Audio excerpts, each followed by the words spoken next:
Husband Saturday office போயிட்டு சடனாக கால் பண்ணி ஈவினிங் ரெடி ஆயிரு வெளியே போகணும் அப்படின்னு சொல்லிட்டாரு. நான் எங்கே போகிறோம் எதுக்கு போகிறோன்னு எதுவுமே தெரியாமல் நானும் புஜுவும் ரெடி ஆகிட்டோம். நான் லஞ்சு சாப்பிட்டது தான், என்னால் பசி தாங்கவே முடியாது.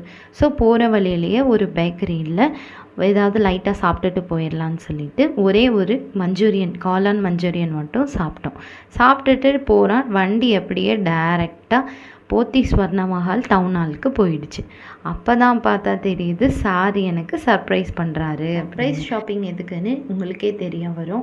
டைரெக்டாக சில்வர் செக்ஷனுக்கு போயிட்டு அவரே ஏதோ செலக்ட் பண்ணிகிட்டு இருந்தார். அவரே செலக்ட் பண்ணி பில் போட்டுட்டு கொண்டு வரட்டும்னு சொல்லிட்டு நான் புஜுவை வச்சுட்டு இருந்தேன். அதுக்கப்புறம் ஷாப்பிங் முடிஞ்சதும் நாங்கள் அங்கேருந்து கிளம்பிட்டோம். புஜ்ஜுக்கு ஷூ வாங்கலான்னு சொல்லி ரோட் சைடு இருக்க ஷாப்பில் வாங்கலான்னு பார்த்துட்டு இருந்தோம். ஏன்னா யூஸ்வலாகவே எனக்கு பெரிய பெரிய கடையில் போய் வாங்குறத விட இந்த மாதிரி வாங்குறது ரொம்ப எனக்கு கொஞ்சம் காஸ்மெட்டிக்ஸ் அண்ட் ஃபேன்சி ஐட்டம்ஸ் எல்லாம் வாங்க வேண்டியிருந்தது. பக்கத்துலேயே ஒரு ஃபேன்சி இருந்துச்சு, அங்கே போய் நான் எல்லாமே வாங்கிட்டேன்.